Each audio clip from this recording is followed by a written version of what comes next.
Praise the lord ప్రియులారా. ప్రభు మాట్లాడుతుండగా విందాము. మనం పేరెంట్స్‌గా ఇప్పుడు ఎలా ఉన్నామంటే క్రిస్టియన్ పేరెంట్స్‌ని చాలా బాధ్యత కలిగి ఉన్నాము. మనము నెక్స్ట్ జనరేషన్‌ని ప్రిపేర్ చేయాల్సిన అవసరం ఉన్నది.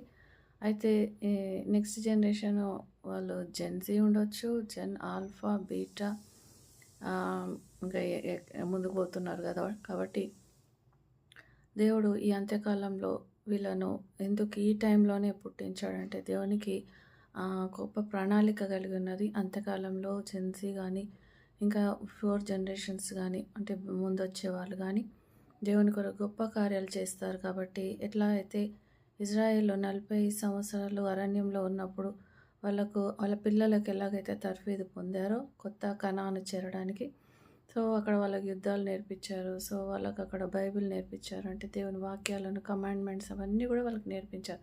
సో మనం కూడా సండే స్కూలే మీద ఆధారపడితే తప్పవుతుంది. మనం హోలీ స్పిరిట్ మీద ఆధారపడాలా మన పిల్లల్ని. సో పెళ్ళైన పిల్లలు కానీ, పెళ్ళి కావాల్సిన పిల్లలు కానీ, చిన్న పిల్లలు కానీ ఎవరున్నా కూడా జెన్సీ are very very important in God's hands and eyes. వాళ్ళు దేవునికి గొప్ప పనిముట్లుగా ఉన్నారు కాబట్టి వాళ్ళని ప్రిపేర్ చేయాల్సిన పని మనదే.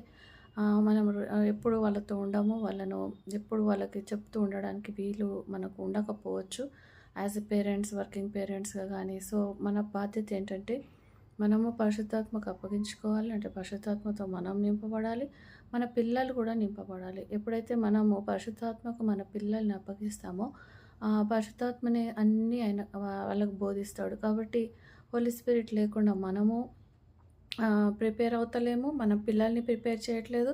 తర్వాత హోలీ స్పిరిట్ లేకుండా పిల్లలు కూడా వచ్చే కాలానికి ప్రిపేర్ అవ్వట్లేదు.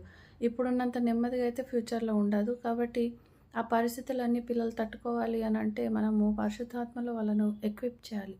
వాళ్ళు ఆ శక్తి కలిగి ఉంటేనే వచ్చే జనరేషన్లో బతకగలరు. వచ్చే భయంకరమైన కాలాలు వాళ్ళ కోసం ఎదురు చూస్తున్నాయి కాబట్టి వాళ్ళు దేవుని చేతిలో గొప్ప పనిముట్టుగా వాడబడతారు. కాబట్టి సాతాను వాళ్ళ వెనుక పడ్డాడు. కాబట్టి మనం ఎవరికి అప్పచెప్పాలా? పిల్లల్ని పరిశుద్ధాత్మకు అప్పచెప్పాలా. కాబట్టి మనం నింపబడాలా. తర్వాత పిల్లలు కూడా పరిశుద్ధాత్మ చేత అభిషేకించబడితేనే తప్ప వాళ్ళు ఫ్యూచర్లో ఈ భయంకరమైన పరిస్థితులను జయించలేరు.